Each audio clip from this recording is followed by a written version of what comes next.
E aí, pessoal que está acompanhando a nossa websérie Reportagem Campeã, o objetivo dessa websérie é qualificar os conteúdos de jornalismo para os prêmios de jornalismo aqui no estado. Hoje a gente tem o prazer de conversar com a Cláudia Xavier, ela que é assessora de comunicação aqui do Instituto do Meio Ambiente, o IMA. O IMA que tem um dos prêmios mais tradicionais e também um dos prêmios mais importantes de jornalismo aqui no estado.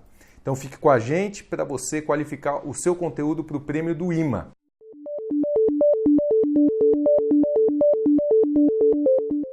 Claudinha, primeiro, obrigado aí pela tua disponibilidade em atender a nossa equipe. Imagina, gente, que agradece por vocês lembrarem da gente e também a todos os jornalistas que ano após ano se inscrevem e participam do prêmio, agora, né, Prêmio IMA de Jornalismo Ambiental. Verdade, ele mudou de nome, né, para localizar, antes era Prêmio Fátima, agora é Prêmio IMA, mas isso já está bem incorporado para a população de uma forma geral e para os jornalistas também, né? Com a mudança do nome da instituição, né, em dezembro de 2017, ela passou de Fátima, de Fundação, para Instituto do Meio Ambiente de Santa Catarina, IMA, e devido a essa mudança, em 2018, então, a 11ª edição do prêmio foi Prêmio IMA de Jornalismo e não mais Prêmio Fátima de Jornalismo Ambiental, como era o nome, como ele se consolidou, né? Ele é um prêmio muito forte realmente no estado, um prêmio já muito reconhecido pelos jornalistas e se consolidou com esse nome, mas teve a mudança, não tinha como ficar, né, com o Prêmio Fátima, considerando que houve esse nome da instituição, e aí ficou o Prêmio IMA e foi muito bem aceito e eu acho que todo mundo já entendeu e já também internalizou isso, de que agora é Prêmio IMA de Jornalismo Ambiental. Pois é, a gente, brevemente o histórico, ele existe há 11 anos e sempre premiando conteúdos que falem do meio ambiente de uma forma geral. Esse é o objetivo, esse é mais ou menos o histórico, Cláudio? Ele existe há 11 anos, então agora em 2019 acontece a 12ª edição do prêmio e ele tem por objetivo reconhecer reportagens, fotografias, qualquer tipo de veículo de produção jornalística que tenha como foco o meio ambiente, seja em relação à preservação do meio ambiente, por meio de projetos de educação ambiental ou quaisquer outros projetos que tenham como foco a preservação, a conservação do meio ambiente, a conscientização sobre a importância do meio ambiente ou fatos de denúncias, né, de casos de desmatamento ou qualquer tipo, né, de irregularidade envolvendo o meio ambiente que tenha, né, como fim o comprometimento então do nosso meio ambiente. Então o prêmio, o foco, o objetivo é esse realmente, né, premiar, reconhecer essas reportagens que são nossas aliadas, né, esse trabalho jornalístico, tanto aquele que nos ajuda a fiscalizar quanto aquele que nos ajuda a reconhecer ou a conhecer, né, iniciativas que tenham como foco a preservação do meio ambiente, são nossos aliados da missão do IMA, que é garantir a preservação dos recursos naturais de Santa Catarina. Bacana o que você falou, porque às vezes muitas pessoas pensam, tenho que inscrever um prêmio, uma matéria para um prêmio de jornalismo. Eu só posso destacar coisas positivas, ou seja, não tem essa limitação, né? Como você falou, às vezes a imprensa é utilizada até como uma ferramenta, como um instrumento de fiscalização, que é uma das atribuições do Instituto também. Sim, tem muitas reportagens, e nós somos fonte, claro, então tem muita reportagem que às vezes a população já tem o costume, às vezes, de denunciar primeiro aos veículos de comunicação e depois para nós. Então, muita denúncia chega para nós por meio dos veículos de comunicação. E aí a gente vai atrás, a gente vai fazer a fiscalização, vai ver o que está acontecendo, vai ver se a licença aqui na casa tal não está correta. Então, muita coisa para nós chega por meio dessas reportagens ou dessa solicitação da imprensa.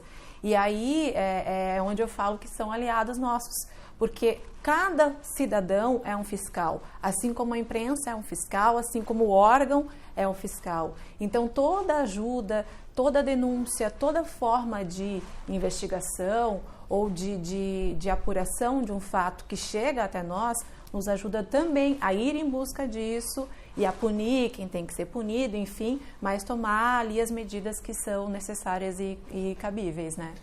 Para a gente falar do outro lado também, né? Existem também iniciativas muito positivas nessa área, né? O meio ambiente tem crescido como pauta não só dos veículos de uma forma geral, mas com pauta da sociedade, né, Cláudia? Então, é bom o jornalista, o produtor de conteúdo estar atento a esse leque de opções, né? Felizmente, né? Isso é uma das situações que no dia a dia, e eu à frente da comunicação do IMA, muito me alegro, assim, ao perceber que a população, que o cidadão está começando a entender que sem meio ambiente a gente não é nada, né? O meio ambiente, ele não é o meio, né? Ele é o começo, ele é o tudo, né? Então, são realmente muitas as iniciativas que também a gente começa a ter conhecimento, não só por meio do prêmio IMA de jornalismo, mas também por meio do nosso prêmio Fritz Miller, que daí já é voltado a empresas que têm iniciativas voltadas à preservação do meio ambiente. Esse ano a gente está abrindo também, já lançamos inscrições abertas, o prêmio IMA de Educação Ambiental, que é para a gente conhecer as iniciativas nas escolas do nosso estado, que também tem como objetivo a preservação do meio ambiente. E fora isso, a gente sabe de N projetos que acontecem no estado, de pessoas, de iniciativas públicas, iniciativas privadas, de pessoas físicas que têm essa vontade e desenvolvem projetos, que abrem suas portas, abrem suas ideias e fazem acontecer.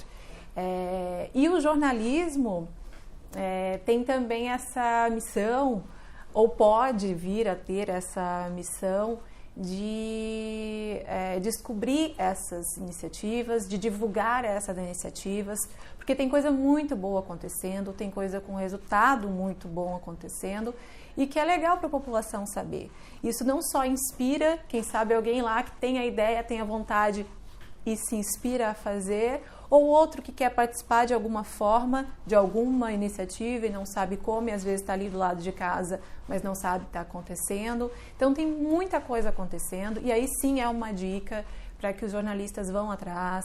A gente tem muita iniciativa legal e às vezes precisa só disso, né? De uma abertura, de alguém que apoie, alguém que olhe para eles e faça eles se expandirem, crescerem ainda mais, serem mais divulgados, mais conhecidos. Então também são pautas que a gente tem não só um carinho especial, como a gente quer conhecer também às vezes para apoiar, para fazer parcerias e para que a coisa cresça cada vez mais, porque iniciativas como esta crescendo, se expandindo pelo estado, só quem tem a ganhar é o meio ambiente e consequentemente todos nós, né? Cláudia, você falando agora, até me ocorreu que uma fonte de pautas, por exemplo, é o jornalista dar uma olhada em quem foram vencedores do Prêmio Fritz Miller, por exemplo, e descobrir quais são os impactos sociais e ambientais que aquela iniciativa foi reconhecida. Isso para dar uma dica aqui, né? Você já colocou outra, que é a questão da educação ambiental, por exemplo, também, né? Verdade. Somente no ano passado, quando o prêmio foi... a gente fazia o Prêmio Fritz Miller, não era online. A partir do ano passado, ele se transformou em online, então todas as inscrições foram online. Assim como o de educação ambiental já está sendo online as inscrições, e o de jornalismo ambiental também passa a ser online este ano. A gente, até por ter este objetivo de governo sem papel, os prêmios também não serão mais com papel, né? A gente quer que tudo seja online, então a nossa ideia é que as próprias reportagens, tudo seja mandado para nós de forma digital, para evitar até aquele transtorno de correio e depois o papel mesmo que fica e que sobra. A gente quer evitar isso. O ano passado, com a transformação, então, do Fritz Miller para digital, a gente acredita que este tenha sido um dos fatores que fez com que o prêmio tivesse um aumento grande, significativo de número de inscrições. No ano passado, nós tivemos 124 inscrições. No ano anterior, se eu não me engano, nós ficamos em 80 e alguma coisa. Então, foram bem mais inscritos. E só a gente tem aí, então... E outros que ainda não conseguiram se inscrever, que eu fiquei sabendo que não conseguiram terminar o case a tempo, enfim. Então, só aí tem 124 cases, 124 pautas. E são pautas muito boas, né? Tanto que foram 16 premiados. Se não me engano, no ano passado, no Fritz Miller, nós tivemos 2 projetos com certificado, que aí não ganharam o troféu, mas ganham um certificado do nosso reconhecimento também de que eram prêmios muito bons. Então, são 18 pautas e cases premiados. Fora esses 120 poucos que também são cases muito expressivos, muito relevantes e que nos seus nichos ali estão fazendo a diferença, seja só na empresa, né, a empresa só com os seus servidores, ou seja a empresa e a comunidade, ou seja a empresa no entorno fazendo algo maior, mas enfim, estão fazendo a diferença e estão difundindo aquilo que a gente tem como lema, como tema, como missão, que é essa preservação do nosso meio ambiente, né? Muito bacana. Do ponto de vista de fontes, Cláudia, o que você sugeriria, né? Porque o IMA ele tem muita capilaridade em todo o estado, né? Tem fiscais, a própria polícia ambiental que está, de certa forma, ligada para cá. O que você sugeriria, por exemplo, para quem está no interior e que precisa de fontes lá na região? Para quem ele deve olhar? Como é que ele deve proceder? Quais são as suas sugestões com relação a isso, para que ele diversifique as fontes que vão assessorar ele na construção dessa pauta? Então, nós, em relação ao IMA em específico, nós temos 16 CODANs, 16 coordenadorias regionais. Então, elas estão distribuídas em todo o estado. Nessas CODANs, nós temos nossos gerentes regionais e nós temos os técnicos específicos, que tratam de licenciamento e de outros temas, né? Então, sempre são fontes. A gente tem uma premissa aqui no IMA de que toda entrevista passa pela assessoria. Então, qualquer solicitação de entrevista passa por mim para a gente avaliar e ver quem é realmente a pessoa mais qualificada ou que tem expertise para aquela área para tratar do assunto. Em relação a fora, né, a não só a instituição, ao IMA, especialistas em meio ambiente e especialistas na área ambiental, seja em diversos temas, a gente tem em todo o estado. Eu vejo, por exemplo, a gente vai ali a Nova Veneza, onde nós temos uma reserva, que é a reserva do Aguaí.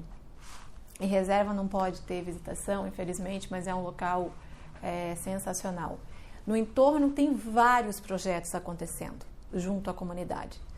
Então, independente da reserva não ter visitação, o entorno dela é muito rico e acontecem vários projetos. Então, lá tem o Instituto Felinos, que tem uma mega qualificação, o Alo Alta, o Observadores de Aves, que fazem um trabalho dia a dia, um trabalho de educação ambiental, um trabalho voltado à preservação das espécies, do meio ambiente como um todo, e que às vezes não tem esse reconhecimento, não que eles busquem esse reconhecimento a fazer o trabalho deles, porque eles fazem por amor àquilo que eles fazem, mas que às vezes não são conhecidos, as pessoas não sabem que eles estão lá, e eles estão lá fazendo um trabalho muito importante. A reserva é parceira desses atores, porque como nós não podemos que as pessoas entrem lá, porque é uma unidade de proteção integral, mas o entorno dela está acontecendo. Assim como a Reserva São Francisco, que nessa semana inaugura um anfiteatro voltado também a projetos de educação ambiental. Então, são vários atores. O interior, especialmente, tem muita gente atuando, tem muita gente voltada ao meio ambiente. Nós aqui no IMA temos 10 unidades de conservação. Essas unidades elas estão espalhadas também em todo o estado. Temos lá em São Domingos e Galvão, bem no interior, lá do oeste, o Parque Estadual das Araucárias, que também tem um trabalho super importante de educação ambiental, tem visitação. As populações ali elas são muito integradas ao parque. Então, o parque faz realmente parte da rotina ali dos municípios dos dois. Em Concórdia, o Fritz Plaumann. Temos em Orleans o Serra Furada, que logo vai estar aberto à visitação, mas também já acontece vários trabalhos lá, com vários atores ou instituições de educação ambiental. Então, no estado inteiro, a gente tem ações e pessoas fazendo e acontecendo. E, às vezes, é só um olharzinho a mais ali para descobrir que elas estão ali. Nós, aqui, enquanto instituição, a gente tem os especialistas. Então, se alguém entrar em contato comigo para falar de fauna, eu sei quem é. Para falar de flora, eu sei quem é. Para falar sobre licenciamento, eu sei quem é que vai falar. Mas também, a gente também tem esse contato e esse conhecimento de tantas outras fontes que realizam tanta coisa no estado todo, né? Então, tem muita fonte, tem muita coisa e a gente está à disposição sempre para ajudar no que for necessário, né? Muito bom. Para a gente ter uma noção assim com relação ao que se espera de uma reportagem especial, né? A Cláudia, para quem não conhece, ela tem experiência não só como assessora de imprensa, também foi repórter, jornalista, apresentadora, traz essa bagagem com ela, então ela qualifica muito a organização do prêmio e a orientação do júri no momento em que o prêmio está sendo julgado, né? O que você espera de uma reportagem especial? Foi um tema que eu tenho visto recorrente, não é uma reportagem do dia a dia, né? Não é. A gente sabe que essa é uma dificuldade das redações, né? É uma dificuldade do dia a dia. Uma pauta especial, você tem não só que planejar ela, como convencer o teu gestor de que ela realmente é relevante.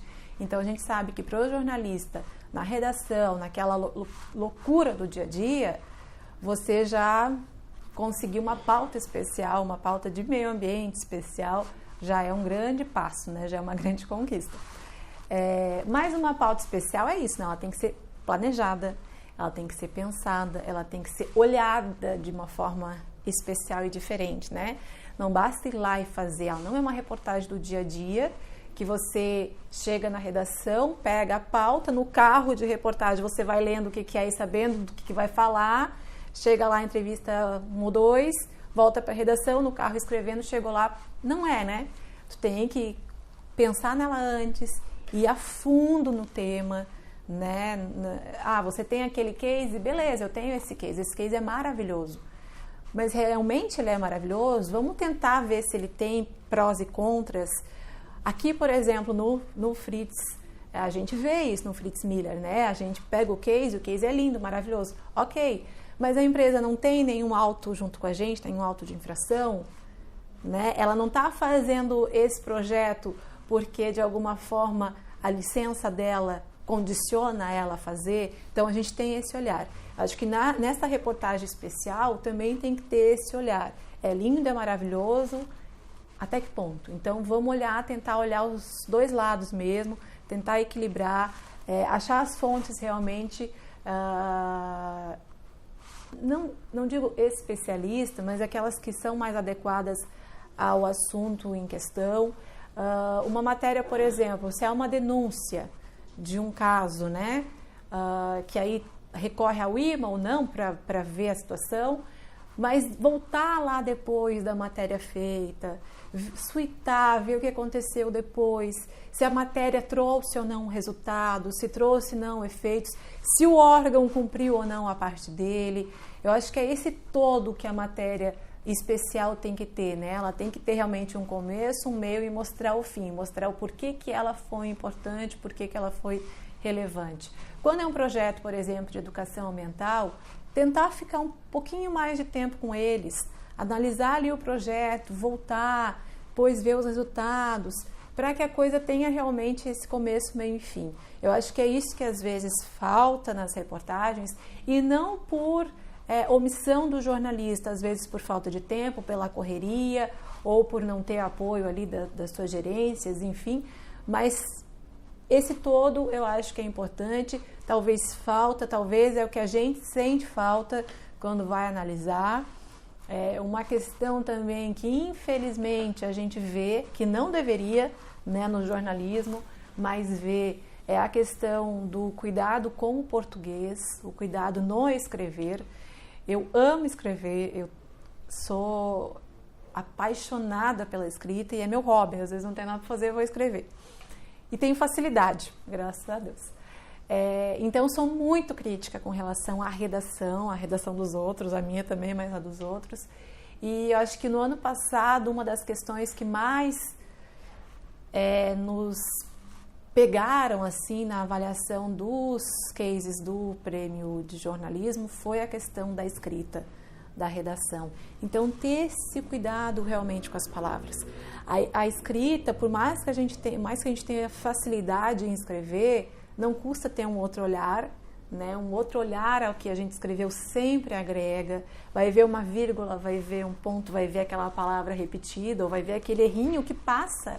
A gente escreve muito rápido, passa um erro de português, é normal, ninguém é perfeito. Então, às vezes, só né, passar a escrita, passar o texto para alguém olhar também, para dar uma segunda opinião, já pode fazer toda a diferença. Esse cuidado realmente em cada vírgula, esse cuidado com cada fonte que vai falar, esse cuidado com as imagens, né? Porque quando, por exemplo, é uma reportagem de TV e também no jornal, no impresso, quando tem a questão da fotografia, tu tem que ter um olhar especial voltado para aquilo ali. Não é chegar lá e filmar, é chegar lá, é pensar na imagem, pensar no que é melhor, no melhor ângulo, na fotografia mesmo como um todo. E a gente, quando vai avaliar os cases, a gente também sabe quando teve esse olhar, quando foi feito com todo esse cuidado, quando a matéria foi feita com mais tempo, né, teve mais dias. É claro que quando o jornalismo está ali, por mais que a imagem não seja tão maravilhosa, ou que os recursos de um veículo para o outro não sejam os mesmos, mas quando está o jornalismo ali, a gente também vê. E a gente está ali também olhando o jornalismo como premissa, por mais que tenha todos esses fatores vinculados, né? Então é isso, eu acho que é fazer o bom jornalismo, aquele que a gente aprendeu lá na faculdade e que, infelizmente, cada vez menos a gente vê no dia a dia, né? Olha, acho que foram dicas valiosas. Do ponto de vista operacional do prêmio, né? O prêmio, o do IMA, ele tem uma feliz característica, né? Que ele premia não só o grande campeão, mas campeões regionais também, né? E isso às vezes é pouco entendido até pelas pessoas que estão lá na ponta. Eu acho que esse é o diferencial do prêmio, porque a gente tem 16 regionais. Então, os inscritos, eles vão lá na regional e se inscrevem por regional. Vai ser assim também via internet, eles vão se inscrever de acordo com a regional a que eles pertencem. E dos inscritos, em cada categoria é selecionado um ganhador regional. Então, todo mundo, de certa forma, é prestigiado. É claro que todo mundo que se inscreve, a gente vai analisar, a gente vai olhar, a gente agradece a participação, enfim, porque se não tivesse a participação, o prêmio não existiria. Mas tem esse reconhecimento regional a regional. Independente se é um veículo menor lá do extremo oeste ou se é um veículo maior da capital, estão todos ali concorrendo em pé de igualdade, porque tem essa característica de ter um finalista por regional. Aí vem para o grande dia, que é o dia da entrega. Geralmente a entrega ocorre em dezembro, esse ano também, a nossa previsão é que o prêmio aconteça na primeira semana de dezembro, a entrega, e aí aqui sim são conhecidos os vencedores das categorias. Mas, de certa forma, todo o estado ele é contemplado, né? Todas as regiões se sentem vencedoras de alguma forma por ter essa característica regional também. É muito bacana isso, a gente que já participou de algumas vezes, né, do júri, a gente vê que às vezes existem regiões em que tem algumas categorias em que não há nem interesse de inscrever, então a pessoa está perdendo uma oportunidade, não porque não tem cases bons, né, como você colocou, são ótimos cases, mas às vezes os jornalistas não têm esse cuidado, essa atenção de perceber, tem uma oportunidade ali, né? Tá ali, né? Tá ali, tá aberto. E é fácil participar e é uma das formas realmente de ser reconhecido. A gente sabe, e eu trabalhei em redações, a gente sabe o quão é difícil esse reconhecimento dentro do próprio veículo. É difícil, até porque está todo mundo ali numa loucura tão grande de, né, cada dia uma pauta, cada dia... E isso se fica um pouquinho, né, para trás, assim, esse reconhecimento. E a gente, com o Prêmio IMA, e desde a criação do Prêmio IMA, o intuito é esse realmente, é reconhecer o trabalho dos jornalistas e o trabalho de jornalismo que é realizado em Santa Catarina e, no nosso caso, voltado ao meio ambiente. Então, quem está lá no interior, né, ou está lá no sul, no oeste, enfim, no norte, se inscreva, porque o nosso olhar é regionalizado. Claro que vem para cá, para a grande final, que aí a gente conhece os vencedores do prêmio como um todo, mas tem finalistas regionais e tem grandes cases que são feitos em todas as regionais e que a gente precisa conhecer. Então, a gente quer conhecer e a gente precisa que todo mundo se inscreva, né? Cláudia, para a gente encaminhar para o final, o que você pode nos dizer de prazos para esse ano? Existe já uma previsão? O que você pode adiantar, já que a gente ainda está no início do ano relativamente? A gente está organizando o prêmio para esse ano, buscando patrocínios, enfim, o operacional mesmo. A nossa previsão é lançamento do prêmio em junho. Ainda não temos uma data específica, mas isso a gente deve definir e divulgar nos próximos dias. Então, aí, provavelmente com 2 meses ou 3 meses de inscrições e a entrega do prêmio em dezembro. A gente deve divulgar em meados de novembro, né, os finalistas, e a entrega, como já é costume e tradição, em dezembro, primeira semana de dezembro.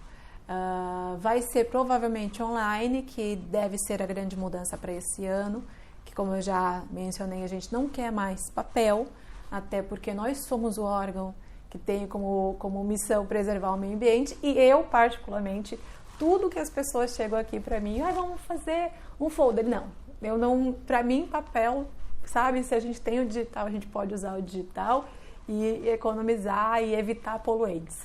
Então, provavelmente vai ser por online, e esse deve ser o grande diferencial do prêmio esse ano. As categorias continuam as mesmas, os critérios de avaliação continuam os mesmos.